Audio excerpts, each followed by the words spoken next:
I am Katja Hopia and welcome to special Monday Talks episode made together with Slush. Today we are here in live with amazing Slush audience. My main guest is Sander Bosman from Capgemini. He works with startups, innovation and the future. And we also have a short visit from Vesterbacka, one of the original forces behind Slush. Welcome. Thanks. But before we start, let's wake up the room with quick game. Let's call it this or that. I say two options, okay. You choose one. No thinking, no explaining.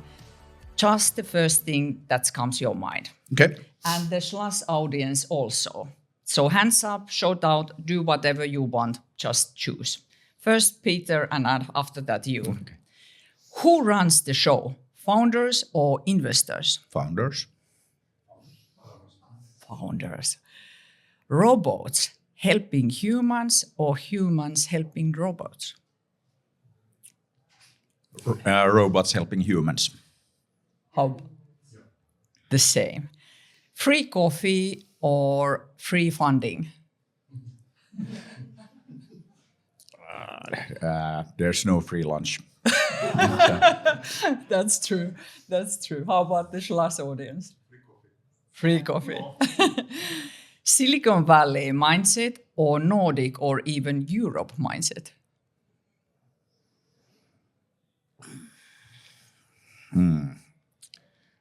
I think that's like impossible to answer because it's impossible to say what it means. Okay, how about the Slush audience? It's called European mindset. European mindset.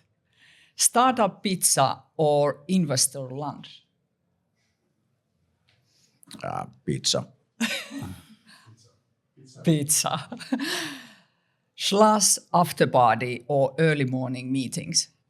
Slush after party, of course. Yeah. Definitely. Love it. That was this or that. And now we know how we all are true startup souls. Peter, Slush has grown up small student event to global hit. Why do you think Slush became so popular? What's the secret sauce? I don't think that it's like a big secret or anything like that. I mean, that was what we set out to do, and we kind of like made it happen. So it's not kind of like a surprise to me. And I mean, when you put young people in charge, then like stuff happens. So it's off to a good start. That's true. What is your all-time favorite memory from Slush?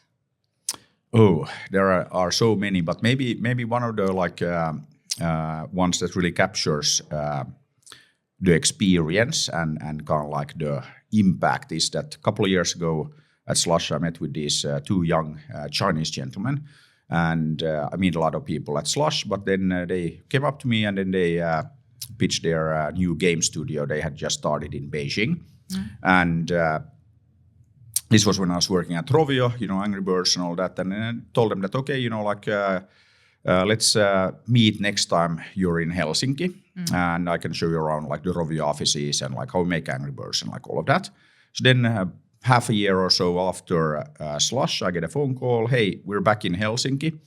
And then I say, yeah, okay, come on over, have some time in the afternoon. And then they came to the offices, and then I showed them around, and we looked at how we make the games and everything, the animations, and had a good tour of the office, and then went to sit down and had a coffee. And then basically we talked about this and that, and then the other guy basically rolled up his sleeve, and then he showed that, hey, and he still had his Slush bracelet on, and he said that I'm never taking this off. Slush was such a life-changing experience for me. Half a year after, still wearing his like Slush bracelet. Really? So I think that is like a very good example of the impact of Slush. And when you talk to the volunteers, you talk to the young people there, you talk to the old people there, because it's like everybody. Yeah. That is what you get consistently, that there's no other event that has that kind of impact. Yeah. And I think this is exactly the thing that we set out to do, that we wanted to change, the mindset. And, now we have 1,700 volunteers. We have like 20,000 people or so, around Slush, and you can like tell that it has had a bit of an impact on the ecosystem here, and we now have biggest, or the highest number of startups per capita, highest number of unicorns per capita, the highest amount of venture capital invested into local startups per capita. If you look at the whole like finest Bay Area, Finland, Estonia, Sweden, and last time I checked, Helsinki, Tallinn, Stockholm in Europe. So all this, narrative that US and China and like whatnot are winning. I mean, there's like temporary disturbance in the, like in the balance in the universe. But I mean, of course, Europe is winning, and people are all about the values that we hold dear here in Finland, in Europe. So I think that Slush is an example of that. That you trust people, you trust young people, and then amazing things happen. So it's pretty cool. And it sounds like it's not only changing mindset; it's changed the life. Absolutely. That your story. Yeah, and I think telling. that that's why we started doing Slush. That we needed to get some change going, and of course we need to invest in the future. And the best way to invest in the future is investing in education of young people. So that's kind of like what Slush is all about as well. Yeah, true. What is your message, what you want to send this year for the all Slush visitors? I think that it's always like the same. So basically, it's our job, slightly older people, to keep governments and old people out of the way while young people change the world. So that's kind of like what it's all about. It sounds perfect. Thank you, Peter. Your story makes understand why Slush is special. Thank you. My main guest is Sander Bosman from Capgemini. He works with startups, innovation, and the future. Sander, you work with AI, and I work with people. Be honest, who makes more problem? Wow, who makes more problems? People or AI? I would say people, and they can even make more problems with the help of AI at this day and age. Because AI is now very probabilistic, so you don't know what kind of answer it will generate every time. Yeah. And if you look at how people are using AI now, it goes from very diverse ways, from people like telling all their sins, actually using AI as a vehicle to talk to God, to going to look when Napoleon was born, Yeah. True. And you can imagine the scale, it's so big. Yeah. Yeah, huge. Yeah. True. Who is harder to fix, human or AI? Well, I still go with humans. But you see a lot of progress going in AI as well, because I just talked about that it's being probabilistic. Yeah. But you can see that many startups, also the startups I've talked about with yesterday, are actually looking how to make it more deterministic. Yeah. So they can really bring value for the coming era. True, absolutely. If AI had a therapist, what would it talk about? I think like as a human, there is always like probably even like if you are confessing things, there's also some things that you keep for yourself. Yeah. And I think with AI, people are telling everything. Yeah, because it's not judging. No, Yeah. it's always saying like, oh, okay. That was interesting. That is interesting. Maybe I have some tips for you. And it's always very affirming. Yeah. Although it's not to be affirming, of course. Yeah, I think if AI had a therapist, it might be talk about it. Well, all the crazy people. Yeah, definitely. Somebody help me. Yeah. Yeah. What happens when innovation moves faster than our nervous system can even handle? Well, what you see always with innovation, you go through a few phases. So at first, when it's going too fast, people always are being resistant. Because they can't comprehend, it's unsafe. So they tend to be a little bit pushing it backwards. And then at some time, and that's for every human, it's different, of course, they can see the value of it. And then they become more open to the innovation. And then when they see the real value, they're fully embracing it. Yeah, true. How do you personally keep your mind clear in the world that never stops innovating? I think I don't. It's mainly it's so much things happening, and I actually like it as well. That's also why I chose for innovation. Because there's so many things to explore. You see so many developments, and it's just really cool to see the future coming. As a little kid, I was always a really big fan of Star Trek. Okay. And it's really funny to see some elements coming to life now, actually, with like you can talk with a computer. And that's what I really like, always being, it would be really cool to see in my lifetime that we can even explore space. Yeah. But how you keep your mind clear with this all what it's happening? Do you have something how you relax or taking care of yourself? Well, I do mindfulness. I go to the gym. Good. I actually have a coach as well, Yeah. Who's helping me with focusing on the right things. Because if there's a lot of things ahead of you, the most important part is to prioritize what is the most important, because every day you have to make a lot of choices and you can't do it all. You're limited to a certain amount of energy, a certain amount of focus. So it's very important to prioritize your focus and energy to the right things. Yeah, but you had it yesterday here in Slush, quite a day. How many meetings it was? I had 19 meetings today and a few people walking up to me to pitch their idea. So I don't count them. So it was really, really busy, but it was also really fueling as well. Yeah. Because you meet with, it's like a whole spectrum of founders. So you see some people are still a little bit immature, but they have a great idea. And some people, that you see that they're on the right path. And then you meet some incredible founders who really got their thing on the right spot. Yeah. And then you're telling them like, wow, what you're doing is actually in line with what we see coming as well, and what we saw as a theory as of yet. Yeah. But it's really cool to see that you guys are bringing it to life. We still have to have a deep dive session and look at the system, because I've been also talking with a Silicon Valley startup a few months back, and they were, I think, they have 1 billion in funding. But when we asked for their, really to look in their technology, there was nothing.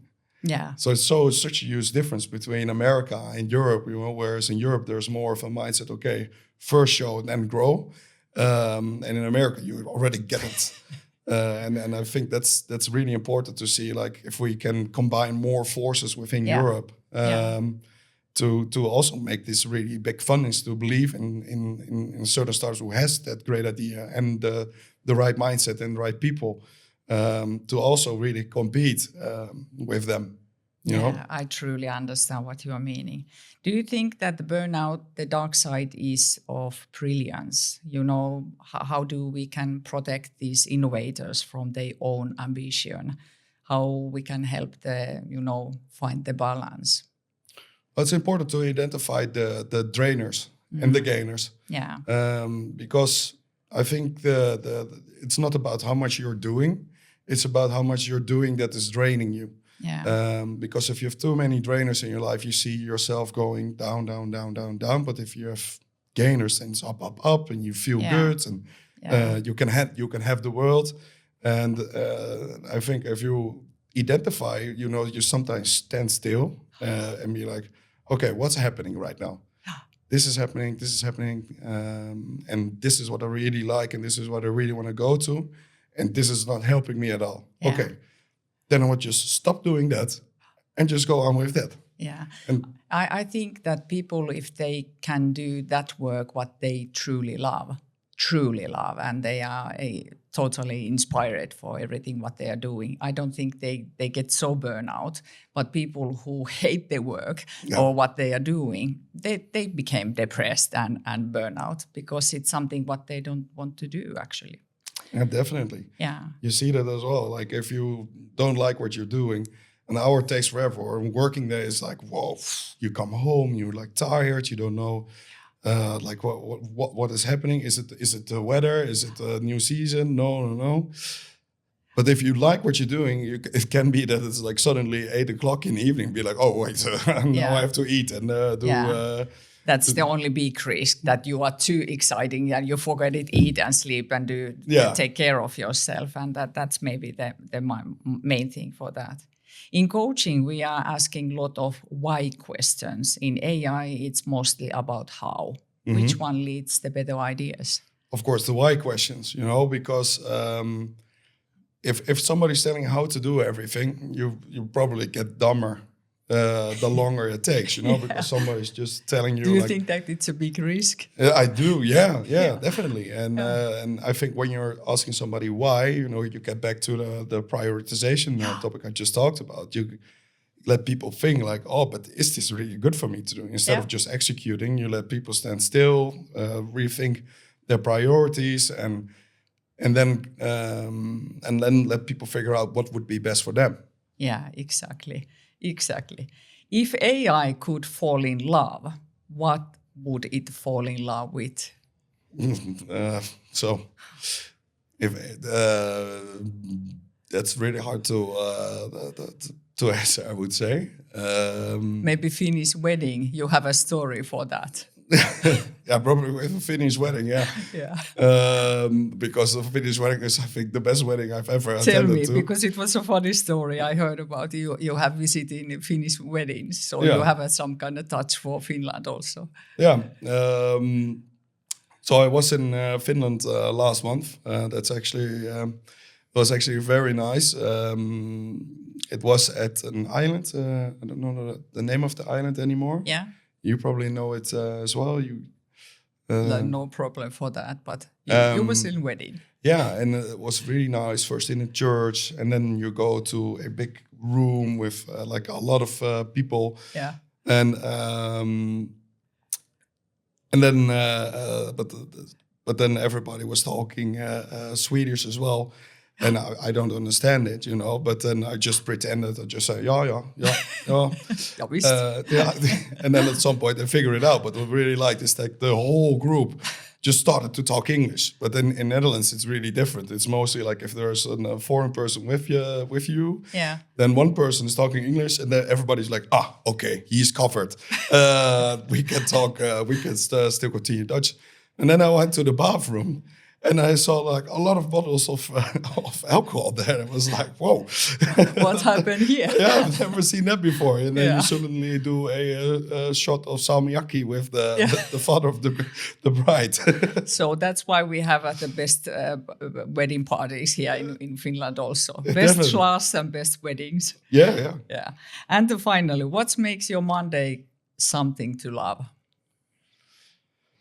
If you start with the right topics, I would say, if you are really, I'm really goal driven. So if you see that you're really busy with achieving your goal, like Peter also said, he has like a really big vision to make Finland very entrepreneurial with great results as well. If you see results of that bigger vision coming into place, then you have the best Monday ever, every day. Exactly. Thank you for your listening Monday Talks from Slush. One simple idea for today.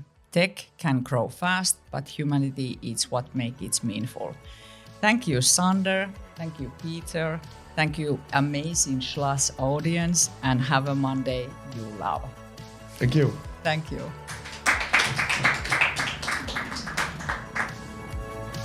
Tämä jakso kuvattiin keskellä Helsingin sykettä Sofialla. Jos sä etsit tilaa, jossa työ ja yhteisö kulkevat käsi kädessä, tuu Sofialle.